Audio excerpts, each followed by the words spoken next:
racism and the abuse, that's really bad. But his anti-union stuff, that killed people. It's not just, oh, he's a mean guy. He stole years of people's lives so that he could maybe make a little bit more money.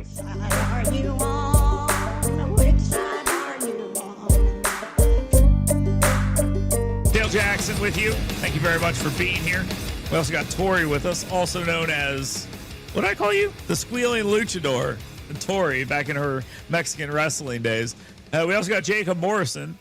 He's here with us, too. He was a wrestler known as the Union Thug, and he would come to the ring and he'd break your kneecaps. And he'd be like, some scabs set this up. And then he breaks your kneecaps and he goes crazy. But Jacob Morrison is with us. The Valley Labor Report. You can hear that show right here on the weekends on Talk Radio 102.3. Lots of interesting things. You know, a lot of people talking bad about Hulk Hogan. A lot of people doing that, which is totally fair.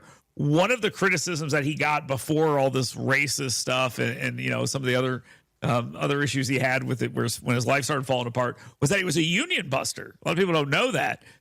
Jesse, the Body Ventura, tells a story about how he stooged him out to Vince McMahon when he was trying to unionize wrestling. And Jesse Ventura had just got his acting card, or whatever they call it in Hollywood, and gets like a $50,000 pension from that forever. I believe that was a story a couple of years ago. It's probably more than that now, from the few movies that Jesse Ventura was actually starring in.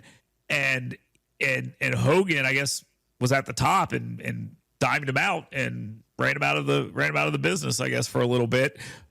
Ventura's back in the business at this point under new management and things like that. Jacob, I'm giving you a lot of lore dump here, so we'll go with that real quick. Hogan's seen as sort of a villain in the unionization game, I assume, correct? Yeah, he absolutely is. I mean, there's nobody in the union world right now that's mourning his loss, and that's I think that's Jacob. You correct. cannot like what the guy did and still like not want him to be dead. I mean, that's I mean, okay. It is true. Like, he obviously had a talent, and like, you know, there's a value in recognizing that and as an entertainer. But I do think that his legacy should be it's complicated. The sort of person that he was. Yeah. And, you know, I mean, it's all the racism and the abuse and all that's really bad. But like his anti-union stuff in the WWE, you know, I mean, that like killed people, right? And so it's not it's not just like, oh, he's a mean guy. It's like he stole years of people's lives so that he could maybe make a little bit more money, or so that he wouldn't endanger his partnership with Vince McMahon. And, you know, I mean, we've talked about this before. John Oliver has a really great video about what wrestlers put up with.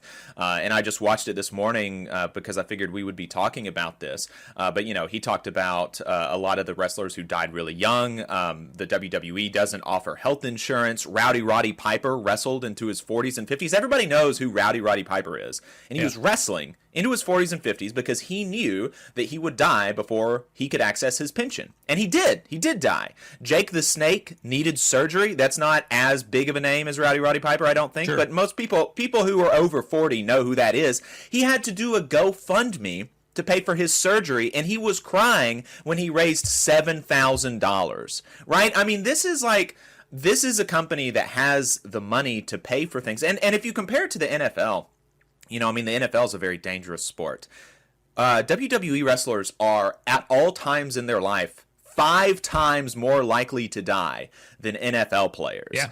NFL players, a rookie in the NFL, their first year, because of their union, their starting salary is $850,000 a year. They get health care, they get retirement health care and things like that. Their pension, I think, starts earlier because, you know, and like most other sports unions, the NFL players take home something like 40 to 50% of the revenue that they generate for the league. And in wrestling, like in UFC, the athletes only bring home like 8%. So they got a new company. Yeah, you're right. They have a new company now that has UFC and WD under the same umbrella. It's called TKO. Vince McMahon is out. They've got a new era. I wonder how long it takes for this to change and what they do. And it's a different type. It's a dangerous type of business. And I think unions have a real chance of getting in this world. Unfortunately, the people at the top make so much money that they're probably less likely to want to be unionized, and that's sort of the Hogan angle to this. You said abuse. What abuse are you talking about with Hogan? Weren't there, I mean, I don't follow Hogan super closely, but I was reading a Nation article this morning from Dave Zirin, and he said that there were allegations of abuse by one of his wives and a daughter. Oh, okay. I remember that. That was not too long ago. His wife, though, I'm not saying that that's not true or anything like this, but that divorce was incredibly ugly and gross, and it had a lot of problems in it, and she is not a good person. I'm not saying it's not true. I'm not suggesting any of that. I'm just saying I didn't really know too much about that. I don't think that's been proven. Jacob Morrison, thank you very much. Appreciate him being here, and we'll talk with him next week. Check his show out, Valley Labor Report. It's a pretty good one, online on YouTube and a bunch of other places as well, so go check it out. You just saw a clip from the Valley Labor Report. We are live every Saturday morning from 9:30 a.m. till 12:30 p.m. And we pride ourselves on keeping all of our content free to everybody so that we can talk to as many working folks as possible. If you support the work that we're doing, you think that it's important, you think that it's good, then consider making a monthly contribution to the project, and you can do that on our website, tvlr.fm. Which side are you